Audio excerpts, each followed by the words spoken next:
বাংলাদেশ বেতার রাজশাহী। কিছুক্ষণের মধ্যেই শুনবেন স্থানীয় সংবাদ।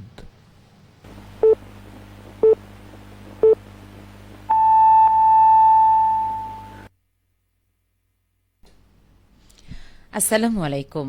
সন্ধে ৭টা, বাংলাদেশ বেতার রাজশাহী। স্থানীয় সংবাদ পড়ছি উম্মে সালমা। আগামীকাল থেকে দেশব্যাপী এসএসসি ও সমমান পরীক্ষা অনুষ্ঠিত হতে যাচ্ছে। রাজশাহী শিক্ষা বোর্ডের অধীনে এবার এসএসসি পরীক্ষায় ১,৮১,৯০৪ জন শিক্ষার্থী অংশ নেবে। এর মধ্যে ছাত্র ৯৪,৬১০ জন এবং ছাত্রী ৮৭,২৯৪ জন। রাজশাহী শিক্ষা বোর্ডের চেয়ারম্যান প্রফেসর আনম মোফাক্খারুল ইসলাম জানান, প্রথম দিন বাংলা আবশ্যিক প্রথম পত্র ও সহজ বাংলা প্রথম পত্র বিষয়ে পরীক্ষা অনুষ্ঠিত হবে। এবার রাজশাহী শিক্ষা বোর্ডের আওতাধীন ৮টি জেলায় ২৬৯টি কেন্দ্রে একযোগে পরীক্ষা হবে। পরীক্ষা সুষ্ঠুভাবে গ্রহণের লক্ষ্যে ইতিমধ্যে সব ধরনের প্রস্তুতি সম্পন্ন হয়েছে। সুষ্ঠু নকলমুক্ত পরিবেশে পরীক্ষা অনুষ্ঠানে পুলিশের পক্ষ থেকেও কেন্দ্রগুলোতে নিরাপত্তা ব্যবস্থা নেওয়া হয়েছে। রাজশাহী মহানগরীর মসজিদ মিশন একাডেমিতে ২৫শে মার্চ গণহত্যা দিবস ও ঐতিহাসিক মহান মুক্তিযুদ্ধ সম্পর্কে স্মৃতিচারণ ও আলোচনা সভা অনুষ্ঠিত হয়েছে। আজ রাজশাহী জেলা তথ্য অফিস এই অনুষ্ঠানের আয়োজন করে। অনুষ্ঠানে মুখ্য আলোচক হিসেবে স্মৃতিচারণ করেন বীর মুক্তিযোদ্ধা মোহাম্মদ নজরুল ইসলাম খোকা। জেলা তথ্য অফিসের উপপরিচালক নাফিয়ালা নাসরিনের সভাপতিত্বে অনুষ্ঠানে বিশেষ অতিথি হিসেবে বক্তৃতা করেন রাজশাহী আঞ্চলিক তথ্য অফিসের উপপ্রধান তথ্য অফিসার মোহাম্মদ তহিদুজ্জামান ও মসজিদ মিশন একাডেমির প্রধান শিক্ষক মোহাম্মদ এনামুল হক।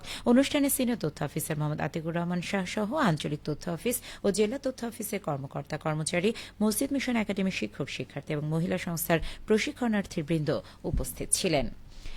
বাংলাদেশ শিল্পকলা একাডেমির আয়োজনে রাজশাহীতে শুরু হয়েছে বৈষম্য বিরোধী আন্দোলনের বিকল্প শিল্প, গ্রাফিতি ও ক্যালিগ্রাফি পেইন্টিং কর্মশালা। টানা ৫ দিন ব্যাপী এই কর্মশালা চলবে ১২ এপ্রিল পর্যন্ত।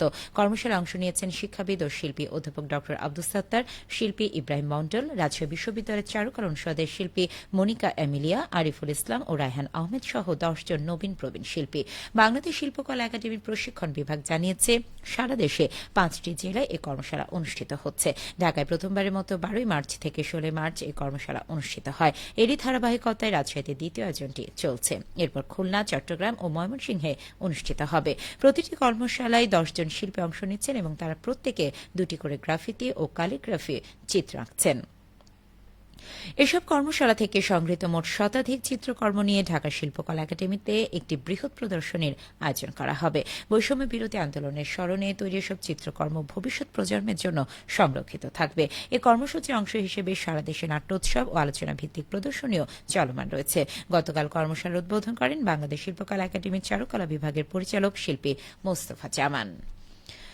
নওগাঁয় ঈদের ছুটিকালীন ৯১৭ জন মা ও শিশুকে সেবা দিয়েছে পরিবার পরিকল্পনা বিভাগ। জেলার বিভিন্ন ইউনিয়ন, স্বাস্থ্য ও পরিবার কল্যাণ কেন্দ্র এবং মা ও শিশু কল্যাণ কেন্দ্রসমূহে কর্মরত উপসহকারী কমিউনিটি মেডিকেল অফিসার, পরিবার কল্যাণ পরিদর্শিকা, ফার্মাসিস্ট, পরিবার পরিকল্পনা পরিদর্শক ও পরিবার কল্যাণ সহকারীগণ এসব সেবা প্রদান করেন। জেলা পরিবার পরিকল্পনা বিভাগের উপপরিচালক গোলাম মোহাম্মদ আজম বলেন, ঈদের ছুটিতে অধিদপ্তরের মহাপরিচালকের নির্দেশনায় পরিবার পরিকল্পনা বিভাগের সকল স্তরের কর্মকর্তা ও কর্মচারীগণ ছুটির মধ্যেও সেবা প্রদান করেছেন। ঈদের ছুটিকালীন ৯ দিনে ২১১ জন গর্ভকালীন মায়ের চিকিৎসা পরামর্শ সেবা, ৯৮ মাকে গর্ভোত্ত চিকিৎসা ও পরামর্শ সেবা, ৪৫ জনকে প্রসব সেবা এবং ৫৬৩ জন সাধারণ রোগীর চিকিৎসা এবং পরামর্শ প্রদান করা হয়েছে। এছাড়া নিয়মিত সেবা হিসেবে পরিবার পরিকল্পনা, প্রজনন, কৈশোরকালীন ১ থেকে ৫ বছর বয়সী শিশু সেবা এবং বাল্যবিয়ে ও কিশোরী মাতৃত্বের কুফল বিষয়ে কাউন্সেলিং অব্যাহত ছিল বলে জানানো হয়। খাবার খোলা অবস্থায় প্রদর্শন করা, পণ্যের ওজন ও মূল্য তালিকা প্রদর্শন না করার দায়ে পাবনা শহরে ২টি বেকারি প্রতিষ্ঠানকে জরিমানা করেছে জেলা ভোক্তা অধিকার সংরক্ষণ অধিদপ্তর। আজ দুপুরে শহরের আব্দুল হামিদ সড়কের এই ২টি প্রতিষ্ঠানকে ১০,০০০ করে মোট ২০,০০০ টাকা জরিমানা করেন। জেলা ভোক্তা অধিকার সংরক্ষণ অধিদপ্তরের সহকারী পরিচালক মাহমুদ হাসান রনি জানান, খাবার তৈরি করে খোলা অবস্থায় প্রদর্শন করা, বিআইএসটিআইয়ের অনুমোদন না থাকা, মূল্য তালিকা প্রদর্শন না করা, একই সাথে বিক্রিত পণ্যের ওজন কম হয় প্রতিষ্ঠান দুটিকে প্রাথমিকভাবে সতর্কতামূলকভাবে আর্থিক জরিমানা করা হয়েছে।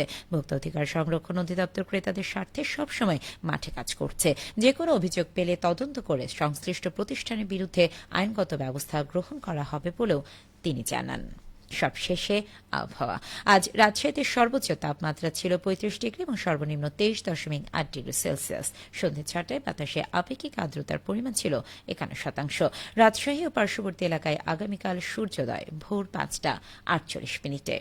সংবাদ শেষ হলো। আমাদের পরবর্তী স্থানীয় সংবাদ প্রচারিত হবে আগামীকাল সকাল 8:10 মিনিটে।